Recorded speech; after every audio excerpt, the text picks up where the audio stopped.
నంద్యాలలో మంత్రి ఫరూక్ కుమారుడు టీడీపీ జిల్లా కార్యదర్శి ఫిరోజ్ పై దాడి జరిగింది.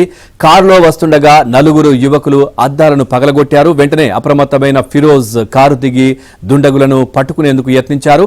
ముగ్గురు పరారవ్వగా మణికంఠరెడ్డి అనే వ్యక్తిని ఫిరోజ్తో పాటు అతని అనుచరులు పట్టుకున్నారు.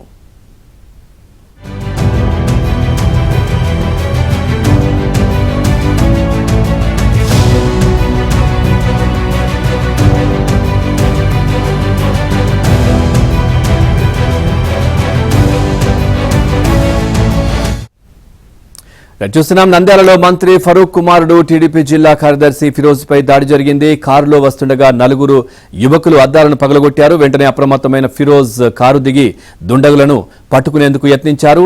ముగ్గురు పరారవ్వగా మణికంఠారెడ్డి అనే వ్యక్తిని ఫిరోజ్ తో పాటు అతని అనుచరులు పట్టుకున్నట్టుగా తెలుస్తోంది. ఓవరాల్ గా ఈ అంశానికి సంబంధించి మరింత సమాచారాన్ని మా కరెస్పాండెంట్ సుంకన్న అందిస్తారు. సుంకన్న, పూర్తి డీటెయిల్స్ ఏంటి?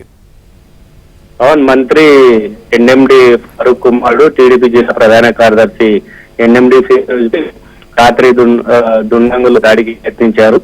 అయితే ఈ ఈరోజు పార్టీ కార్యాలయం నుంచి బయటకు వస్తుండగా గుర్తు తెలియని నలుగురు వ్యక్తులు వాహనాన్ని అడ్డగించి దాడి చేయడానికి యత్నించారు. వాహనంలోని కార్యకర్తలు వెంటనే తేరుకొని దాడి యత్నాన్ని కూడా అడ్డగించి దుండంగులను పట్టుకున్నారు.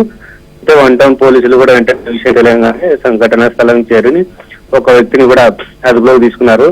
మంత్రి కుమారుడిపై నర్రోడ్డు మీద దాడికి పాల్పడడంతో నంద్యాలలో తీవ్ర కలకలం రేపుకుని దాడికి దుండంగులు ఎందుకు పాల్పడనే విషయంపై వివరాలు అయితే ఇంకా తెలియాల్సింది. అయితే ఘటనపై ఎవరు ఫిర్యాదు చేయకపోవడంలో పోలీసులు ఇంకా కేసు నమోదు చేయలేదు. Thank you Sunkanna, thanks for the updates.